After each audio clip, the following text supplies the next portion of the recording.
आपने देखा होगा कि प्रायः लोग परिवार में, समाज में नारी की अपेक्षा पुरुष को अधिक मान्यता देते हैं। आपको क्या लगता है, ये उचित है? सोच कर देखिए कि नारी किन-किन रूपों में हमारे लिए क्या-क्या करती है। पुरुष की भूमिका पर भी विचार कीजिए। आप अपने निष्कर्ष पर पहुंचने के बाद इस कविता के निष्कर्ष से अपना निष्कर्ष मिला सकते हैं। क्या आप तैयार हैं इस प्रेरणादायक यात्रा के लिए? कविता का मूल पाठ। आइए एक बार पूरी कविता को पढ़ते हैं। पढ़ते समय शब्दों के अर्थ का अंदाजा लगाते हुए पढ़ जाएं। अब नए और मुश्किल शब्दों के अर्थ साथ दिए हुए खाने में देखें। वीरांगना। मैंने उसको जब जब देखा, लोहा देखा, लोहे जैसा, तपते देखा, गलते देखा, ढलते देखा। मैंने उसको गोली जैसा चलते देखा। प्यारे शिक्षार्थी, आपने एक बार पूरी कविता को पढ़ लिया है। अब हम इस कविता को विस्तार से समझेंगे ताकि इसके पीछे छुपा हुआ संदेश और अर्थ अच्छी तरह से समझ सकें। कविता का मूल भाव। ये कविता नारी की ताकत, धैर्य और बहुमुखी अलग-अलग काम करने की ताकत स्वरूप को बताती है। नारी लोहे जैसी होती है, जो तपती है, गलती है और ढलती है। मतलब नारी भी जीवन की कठिनाइयों को सहती है। वो समय अनुसार अपने आप को बदलती है। जब जरूरत पड़ती है तो गोली की तरह तेज और ताकतवर बन जाती है। कविता का भावार्थ और व्याख्या। पंक्तियाँ। वीरांगना। मैंने उसको जब जब देखा, लोहा देखा, लोहे जैसा, तपते देखा, गलते देखा, ढलते देखा। भावार्थ। इस कविता में कवि नारी की ताकत और सहनशीलता को बताना चाहता है। उसने नारी की तुलना लोहे से की है।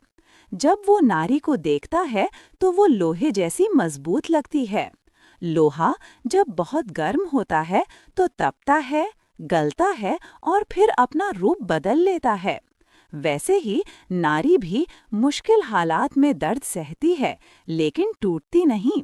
वो समय के साथ अपने आप को बदलती और ढालती है। व्याख्या। मैंने उसको जब जब देखा, लोहा देखा का मतलब है कि नारी का स्वभाव लोहे के समान मजबूत होता है। लोहे जैसा तपते देखा का मतलब है कि नारी कष्ट सहती है, पर अपने मन को मजबूत रखती है। आपने देखा होगा कि लोहार लोहे के बर्तन बनाने से पहले उसे आग में तपाता है। स्त्री जो कष्ट उठाती है वो एक तरह से तपना ही है। गलते देखा, ढलते देखा का मतलब है कि नारी समय और परिस्थिति के अनुसार खुद को बदल लेती है।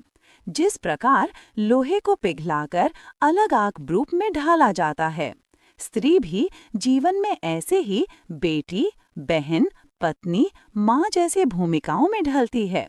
वो सबकी सुविधाओं का ध्यान रखती है। आज लड़की का संसार मायके और ससुराल तक सीमित नहीं है। वो कार्यालयों, फैक्ट्रियों में तथा अलग-अलग व्यवसायों में अनेक रूपों में काम कर रही है। ये भी उसका ढलना ही कहा जाएगा। मैंने उसको गोली जैसा चलते देखा। भावार्थ। गोली जैसा चलते देखा से कवि का आशय है कि नारी केवल दया, समानुभूति, त्याग और ममता की मूर्ति ही नहीं है। वो केवल सहने वाली नहीं, बल्कि अपने अधिकारों और सम्मान की रक्षा के लिए मजबूती से खड़ी भी हो सकती है। व्याख्या। गोली जैसा चलते देखा का मतलब है कि नारी में साहस, तेजी और जबरदस्त ऊर्जा होती है।